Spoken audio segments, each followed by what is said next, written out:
In the bustling heart of Accra's Makola market, amidst the vibrant chaos of spices and fabrics, sat Maame Esi, a woman whose stall was unlike any other. She didn't sell yams or Kent cloth. She sold time. Her stall, a small, unassuming table draped in worn fabric, was a curiosity. Fresh time. Get your fresh time, she'd call out, her voice a low, melodic hum. One sweltering afternoon, a young, ambitious trader named Kofi approached her. Skepticism etched on his face. "Maame, what is this your funny business? Time for what?" he scoffed. Maame Esi smiled, a knowing glint in her eyes. "Time to finish your work, my son. Time to catch up on sleep. Time to win a race. What do you need?" Kofi, struggling to keep up with his competitors, was intrigued, despite himself. "I need an extra hour a day," he said, half joking. Maame Esi nodded. "That will be 1 sadi," she said, holding out her palm. Kofi, thinking it a harmless joke, paid her. Little did he know, he'd just bought the most expensive hour of his life. The next day, Kofi awoke with a strange sensation. The sun seemed to rise an hour later, and his body felt surprisingly rested. He went to his stall and found he could do more in that one day than he'd ever done before. He sold out of his goods faster, negotiated better prices, and even had time to enjoy a leisurely fufu lunch. The extra hour was a revelation. It was a secret weapon. He went back to Maame Esi's stall, his skepticism replaced with a feverish excitement. "Maame, that time. It worked. I want more. Give me a whole day," he pleaded, his voice hushed. Maame Esi's smile didn't reach her eyes this time. "A day is a heavy price, my son. It will cost you more than you think." Kofi, blinded by his newfound success, dismissed her warning. "I'll pay anything. Name your price," he declared. Maame Esi sighed, a shadow passing over her face. "Very well. A day it is. That will be 10 sadis, and a promise."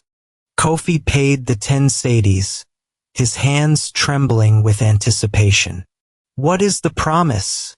he asked, his voice barely a whisper. "The promise?" Maame Esi said, her voice dropping to a serious tone, "is that you will not misuse this gift. Do not meddle with other people's time, and do not try to gain more than you deserve. Time is a sacred thing, my son. It is not to be played with." Kofi, feeling a pang of guilt, promised he would heed her words. The next day he felt a jolt as he woke up.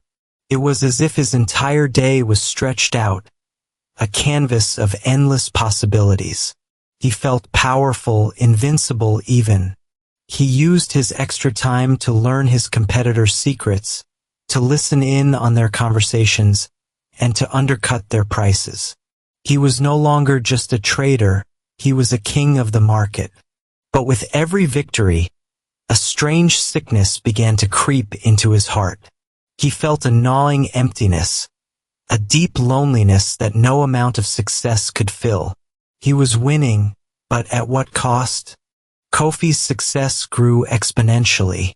His stall, once modest, now rivaled the biggest in the market. Other traders, baffled by his sudden prosperity, whispered behind his back, "He must have juju," they'd say, their eyes filled with suspicion. Kofi, high on his power, started to forget Maame Esi's promise. He began to meddle not just with his own time but with others. He'd subtly manipulate situations, causing delays for his rivals, making their clocks run faster and their days shorter. He was a master puppeteer, and the market was his stage. One day, he saw his chief competitor, a kind-hearted woman named Adwoa, struggling to finish a large order. He bought a time skip from Maame Esi, a new service she'd reluctantly started offering. He used it to make Adwoa's day end prematurely, leaving her with unfinished work. The joy he felt was short-lived, for as Adwoa's day was cut short, so was a moment of his own. A moment he didn't even notice was missing until it was gone. The market, once a harmonious ecosystem, was now a place of chaos and distrust. Everyone was suspicious of everyone else. People started accusing each other of stealing time, of using dark magic. Adwoa, heartbroken and defeated, confronted Kofi. "Kofi, why? We used to be friends. Why did you do this to me?" she asked, tears streaming down her face. Kofi, caught off guard, felt a flicker of the old him, a pang of remorse. But the sickness in his heart had grown too strong. He sneered, "This is business, Adwoa. Only the strong survive." Adwoa, in her despair, turned to the one person she thought could help. Maame Esi. "Maame, Kofi is using your time to ruin us all. Please, you must do something," she pleaded. Maame Esi, her face a mask of sorrow, shook her head. "The time is sold, Adwoa. Once it is gone forever. There is nothing I can do." But there was something she hadn't told anyone, a secret she held close to her heart. The time she sold wasn't just extra time. It was someone else's time, stolen from a different, unsuspecting person. The truth began to unravel in the most scandalous of ways. It was revealed that the stolen time wasn't just randomly taken. It was taken from the people closest to the buyer. Kofi's extra hours were being taken from his own family, his wife, his children, his aging mother.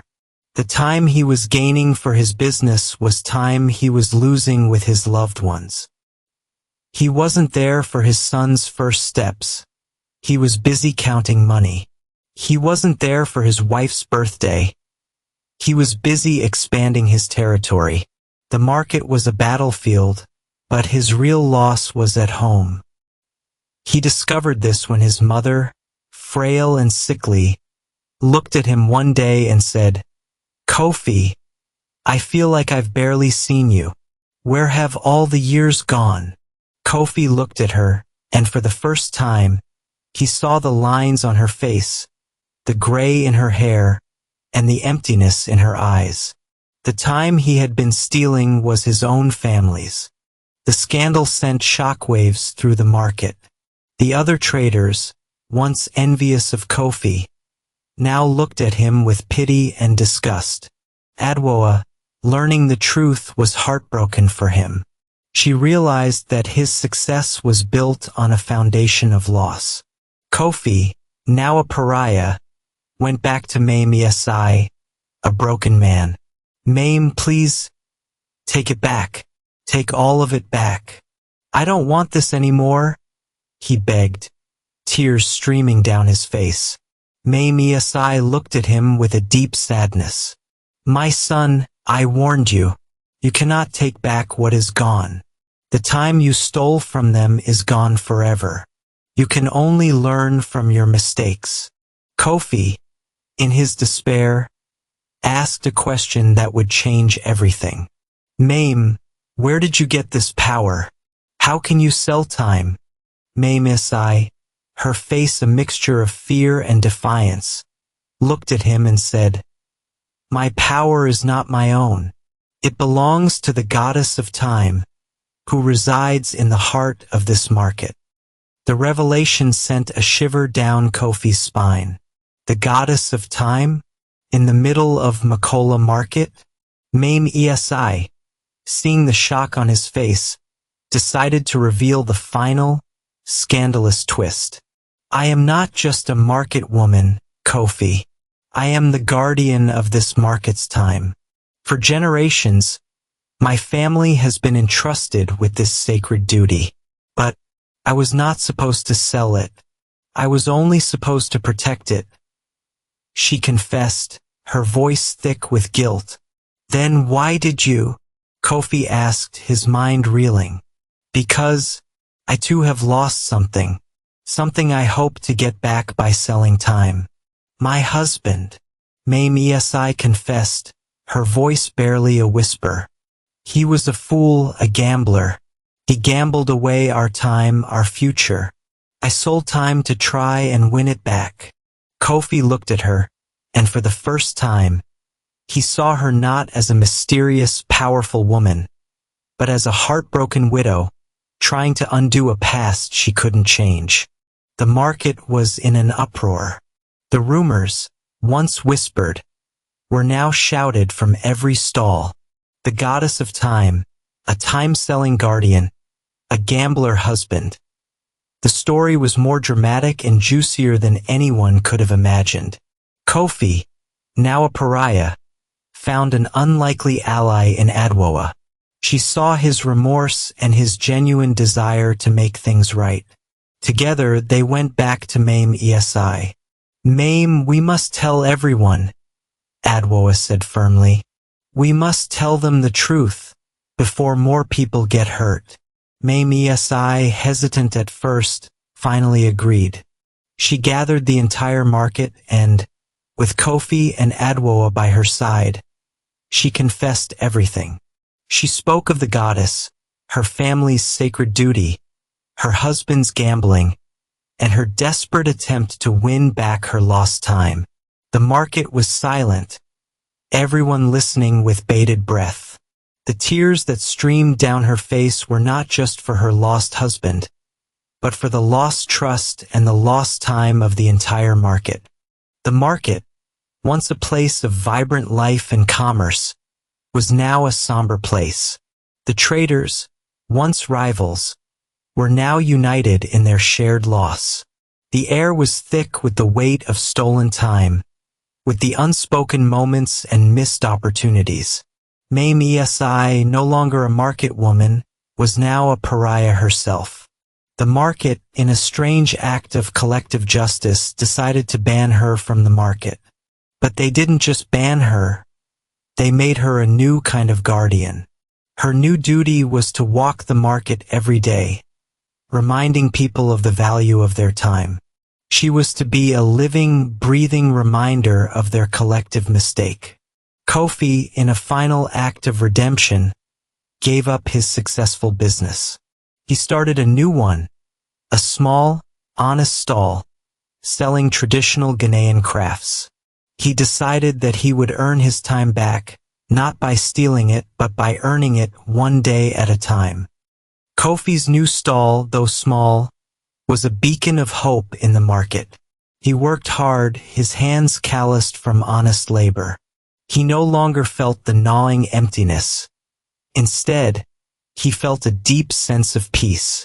He spent his evenings with his family, teaching his son to play traditional games, listening to his wife's stories, and caring for his aging mother.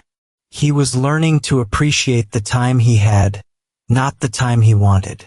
Adwoa, in a true testament to her kindness, became his friend again. They would often sit together, sharing stories and laughter, rebuilding a friendship that had been broken by greed. The market, though forever changed, began to heal. The traders learned to trust each other again, and the whispers of juju were replaced with stories of a market woman who sold time, and a man who learned the true value of it. Years passed, and the story of the market woman who sold time became a legend. It was a tale told to children, a cautionary tale about the dangers of greed and the preciousness of time. Maame Esi, now an old woman, still walked the market every day, a living legend. She no longer sold time, but she gave advice. "My children," she'd say, her voice a gentle whisper, "do not chase time, let it flow. For the most precious time is not the time you have, but the time you have with the people you love." Kofi, now a respected elder, was a testament to her words. He had lost everything, but in doing so, he had gained the most valuable thing of all: his time, his family, and his peace. Dear viewers, what lessons did you take from this dramatic tale? We love to hear your thoughts in the comments below. If you enjoyed the story, give us a thumbs up, share it with friends, and hit that subscribe button and subscribe to African Tales by Elian. Don't forget to turn on notifications so you never miss our latest update. Thanks for watching, and until next time, stay safe and stay blessed.